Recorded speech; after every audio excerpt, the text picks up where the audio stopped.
Okay, welcome back for the third part of One Man's Faith. We're now we're going through Genesis, and right now we are delving into the life of Noah. You know, what does it take to be great? Have you ever thought about that? What does it take to be great? Well, the Bible kind of indicates to us just being yourself and following after God, and greatness will follow you. And we kind of see that with Noah. Noah was just an ordinary dude. He was doing whatever he was doing. He was worshiping God. He was walking after God. He wasn't going after evil. But he was the man that God picked to be the one to carry humanity beyond the flood.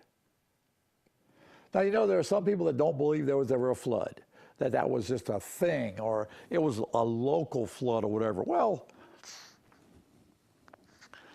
I totally disagree with that. My dad used to work for a company that would dig wells 50 to 100 feet deep and full of concrete. They were the foundations for the large skyscrapers and all. This is back in the East. They would try and go down what they call bedrock, which is rock. Many of the casinos in Vegas, the tall casinos, are set on those things. That's how they make a foundation for tall buildings. Well, there was one or two occasions where 50 to 100 feet down under Richmond, Virginia, my dad came up with shark's teeth.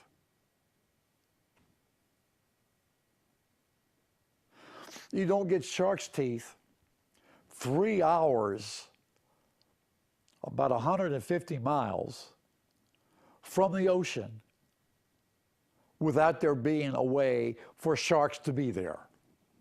See what I'm saying? So yeah, I do believe there was a flood. I believe it covered the whole earth, because the Bible tells me that.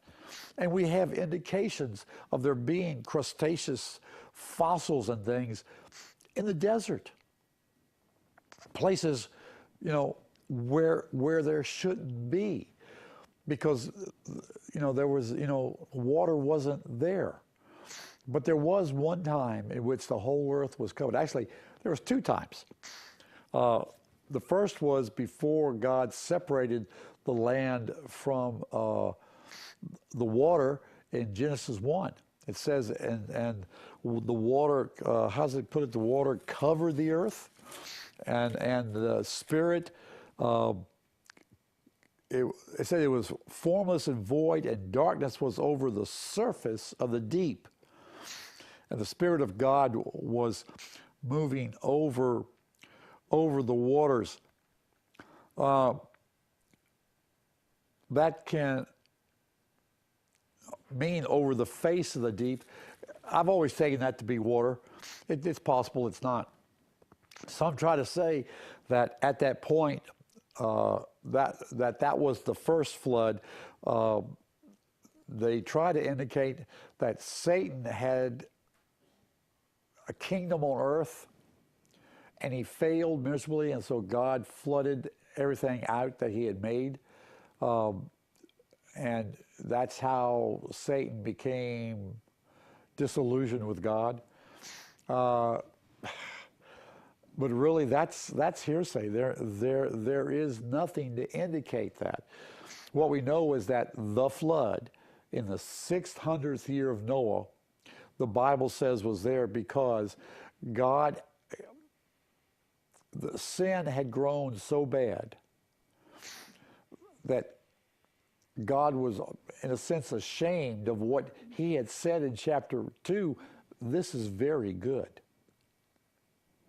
Well, we destroyed ourselves by allowing sin to have its way in our life. And so Noah was chosen by God, just a man we know very little of, except that his father prophesied over him, and said that he would bring peace. Chapter 5, verse 29. This one shall give us rest from our work and from the toil of our hands arising from the ground, which the Lord had cursed. So Noah means peace, and Lamech was prophesying that this would happen, that he would bring peace. And so God uses him. It says that Noah found favor in the sight of the Lord, and because of that, that's why God used him. Apparently, he brought his children up in the ways of the Lord. Ham, now we're not. I mean, we're going to see later that Ham doesn't do things right, but Japheth and Shem seem to follow the ways of the Lord, because the line to Abraham goes from Noah to Shem down to Abraham. And if you were to look at their line, their lineage, you would see that Shem lived 600 years, Arphaxad lived 400 years, Shelah lived 433, Eber lived 462, Peleg 239. You see what I'm saying? They're not limited to 120 years. Terah lived 205, Abraham 175, Isaac 180, Jacob 147. So the time, our time limit was not limited to 120 years. It eventually comes down. As a matter of fact, the word tells us that now a man is given 70 years, 80 on good behavior. So, I mean, it's even lower now than the 120 that God pronounced. And we can say, well, it's because because of the atmosphere and all this stuff. Oh, well, I'm not sure that's exactly why. But I mean, it could be. But Noah understood these things, and Noah passed these things down. Now it's, let me see, what else did I want to pull out of here? Oh, God says in verse 18 of chapter 6, I will establish my covenant with you. See, this is going to be really the first covenant since what was established with Adam. It appears that there was some kind of covenant there, and part of that could have been the giving of the clothing, the animal skins, whatever you want to call them, that they used for clothing back, back at that time. But God says, I'm going to establish my covenant with you, and you shall enter the ark, you, your sons, your wife, and your sons' wives shall enter. And I'm going to, he says, and of every living thing on the earth you shall bring 2 of every kind to the ark to keep them alive with you. They shall be male and female. And God brings the animals to Noah, and Noah puts them on this ark. Now, if you ever want to, the creationist foundation, I think it's has built